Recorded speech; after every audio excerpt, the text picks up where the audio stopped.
हमारा प्रोकैरियोट में last step रह गया जिसको हम बोलते हैं टर्मिनेशन। तो टर्मिनेशन देखते हैं ये कैसे होता है प्रोकैरियोट्स के अंदर। जब राइबोसोम स्टॉप कोडॉन तक पहुंच जाता है ना, ये जब हमारा यहाँ पे स्टॉप कोडॉन आ जाएगा, यूएजी स्टॉप कोडॉन आ गया है, तो राइबोसोम जैसे ही स्टॉप कोडॉन पे पहुंच जाता है, एमआरएनए पे मूव करता करता स्टॉप कोडॉन पे आ गया, जो किसी के लिए भी कोड नहीं करता है, यानी कि जिसके लिए हमारे पास टीआरएनए नहीं होता है। तो राइबोसोम हमारा आ गया है। उसके बाद यहाँ पे कुछ रिलीज फैक्टर्स आते हैं। Class 1 release factor interact with stop codon at a site. सबसे पहले क्लास 1 रिलीज फैक्टर आते हैं और वो इसके साथ जो है स्टॉप कोडॉन के साथ क्या करता है, इंटरैक्ट करता है ए साइट पे जो हमारा स्टॉप कोडॉन है, क्योंकि पहले वो ए साइट पे ही आएगा स्टॉप कोडॉन, एंड फिर रिलीज फैक्टर 1 आके यहाँ पे बाइंड करता है। ये होते हैं हमारे पास stop codon UAG, UG and UAA. इसको बोलते हैं एम्बर, ओपेल एंड ऑक्रे। ठीक है, एम्बर, ओपिल एंड ऑक्रे, इससे याद रख लो AOO। ये जो रिलीज फैक्टर होते हैं ना, दो तरीके के रिलीज फैक्टर हमको देखने को मिलते हैं।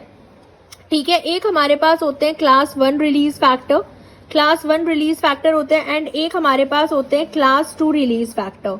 देखो दोनों का काम यही होता है, class 1 and class 2 release factor दोनों जो है स्टॉप कोडॉन को रिकॉग्नाइज करते हैं।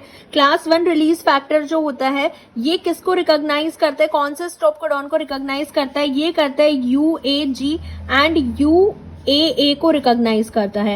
एंड क्लास 2 रिलीज फैक्टर जो है ये किसको रिकॉग्नाइज करता है, UGA एंड UAA को दोनों ही रिकॉग्नाइज कर रहे हैं। सो ये इसको रिकॉग्नाइज करते हैं। इनको जैसे ये आएंगे ना स्टॉप कोडॉन, ये रिलीज फैक्टर आके यहाँ पे बाइंड कर जाएंगे स्टॉप कोडॉन पे, एंड यहाँ पे ये पॉलीपेप्टाइड चेन को यहाँ से ब्रेक करा देंगे, हाइड्रोलाइज करा देंगे, ये रिलीज हो जाती है पॉलीपेप्टाइड चेन। तो इनका काम यही होता है। इनके पास ना मोटिफ अलग अलग होते हैं। मोटिफ बेसिकली कुछ सिक्वेंसेस होती हैं जो प्रेजेंट होती हैं।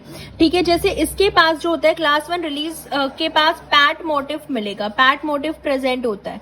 ठीक है, एंड जो ये होता है ना पैट मोटिफ होता है जो इनको रिकॉग्नाइज करता है इन वाले रिलीज फैक्टर के पास। एंड जो क्लास 2 रिलीज फैक्टर होते हैं ना, इनके पास जो मोटिफ होता है वो होता है SPF मोटिफ होता है।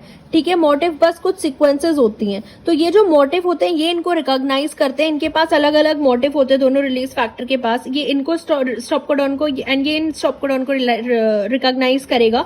उसके बाद ये आके इन पे बाइंड करेगा, एंड ये जो पॉलीपेप्टाइड चेन की एक्टिविटी है इसको क्या कर देगा, पॉलीपेप्टाइड चेन जो बनी हुई है इसको हाइड्रोलाइज कर देगा, ब्रेक कर देगा। ठीक है, सो दोनों का काम एक ही है, फंक्शन एक ही है। ठीक है, फंक्शन एक ही है दोनों का, बस मोटिफ अलग अलग है एंड रिकॉग्नाइज अलग अलग उसको करते हैं कोडॉन को। एक इन दोनों में कॉमन चीज होती है क्लास 1 और क्लास 2 रिलीज फैक्टर में, कि इन दोनों के पास ना एक GGQ मोटिफ होता है जो कि एक कंजर्व्ड सीक्वेंस होती है। एक GGQ कंजर्व्ड सीक्वेंस होती है, मोटिफ होता है।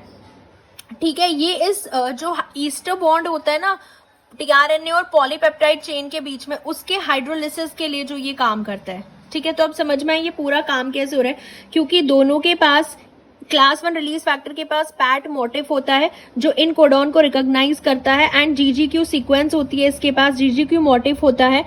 ये जो GGQ सीक्वेंस होती है इसकी वजह से ये जो बॉन्ड होता है ना टीआरएनए और इस पॉलीपेप्टाइड चेन के बीच में जो यहाँ पे ईस्टर बॉन्ड होता है इसको ब्रेक करने में हेल्प करता है। ऐसे ही क्लास 2 रिलीज फैक्टर के पास SPF मोटिफ इनको रिकॉग्नाइज करता है, एंड GGQ सीक्वेंस क्या करती है, इस बॉन्ड को ब्रेक करने में हेल्प करती है। तो दोनों के पास होती है GGQ सीक्वेंस, एंड दोनों के पास ये अलग अलग मोटिफ होते हैं जो इन स्टॉप कोडॉन को रिकॉग्नाइज करते हैं। तो ये दो रिलीज फैक्टर देखने को मिलते हैं इन केस ऑफ प्रोकैरियोट्स के अंदर। ठीक है, ये रहा प्रोकैरियोट्स के अंदर release factor 1 and release factor 2 देखने को मिलते हैं इन केस ऑफ प्रोकैरियोट्स। इस तरीके से ये पूरा होता है। अब एक तीसरा रिलीज फैक्टर यहाँ पे आता है, रिलीज फैक्टर 3। रिलीज फैक्टर 3 का काम क्या होता है ना, ये क्या करता है, रिलीज फैक्टर 1 और रिलीज फैक्टर 2 को क्या करता है, यहाँ से डिसोसिएट करता है।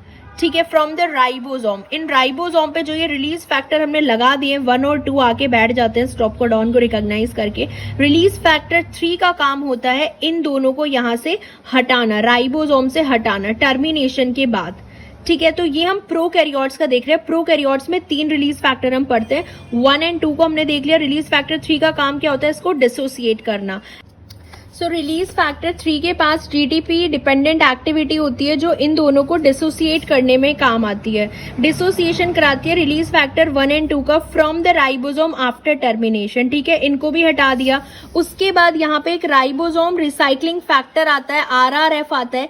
आरआरएफ क्या करता है ना, जो राइबोसोम की जो सब यूनिट होती है ना, इन दोनों को डिसोसिएट कर देता है, यानी कि स्मॉल एंड लार्ज सब यूनिट दोनों को अलग अलग कर देता है आरआरएफ, राइबोसोम रिसाइक्लिंग फैक्टर, जिसके पास क्या होता है EFG के साथ मिलता है। ये इलोंगेशन फैक्टर G के साथ मिलके राइबोसोम रिसाइक्लिंग फैक्टर जो होता है, जो हमारी राइबोसोम की सब यूनिट होती है ना, वो भी अलग हो जाती है।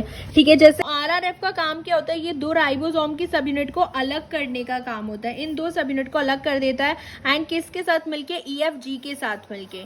ठीक है, तो ये क्लियर हुआ होगा रिलीज फैक्टर 1, 2, 3 का क्या काम होता है एंड राइबोसोम रिसाइक्लिंग फैक्टर का काम क्या होता है। ठीक है, ये जनरली बाइंड करता है राइबोसोम की ए साइट से बाइंड करेगा। राइबोसोम की जो ए साइट होती है ना, राइबोसोम की जो ए साइट होती है यहाँ पे, इस ए साइट से बाइंड करता है ये release factor, ribosome recycling factor. ये राइबोसोम की ए साइट से बाइंड करेगा and along with elongation factor G के साथ मिलके इसकी सब यूनिट को डिसोसिएट कर देता है, अलग अलग कर देता है। प्रोटीन सिंथेसिस जो है वो टर्मिनेट हो जाती है। ठीक है, एंड यहाँ पे देखो रेट ऑफ ट्रांसलेशन होता है 20 अमाइनो एसिड्स ऐड होते हैं पर second. So rate of translation होता है 20 अमाइनो एसिड पर सेकेंड।